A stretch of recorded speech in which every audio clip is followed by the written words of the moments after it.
สบายดีพี่น้องสโนว์ตกแห้งมานี่ตื่นขึ้นมาที่ได้เอาเกลือสำหรับวานใส่สโนว์ให้มันเปื่อยนะพี่น้องเลยพอดีลูกไปซื้อมาแล้วผมกับเกลือเข้าซื้อก่อนพ่อหลับสายใช่ไหม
อนจะปาดได้มันสิเวิร์กกูด้วย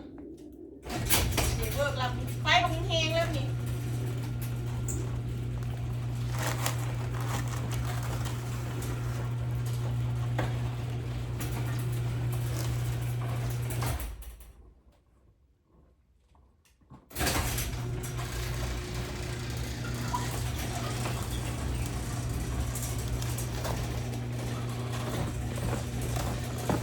เอาหัวจะถ่ายวิดีโอ จะได้วันเบิร์ดทางเนาะ มันเบิดทานแล้วมันโดนๆเขามันพัก เป็นว่าไหนเนี่ย เขามันพักแล้วมันเป็นจริงอันนั้น ลูกร้องเบิ่งอ่ะรีโมทกระลาด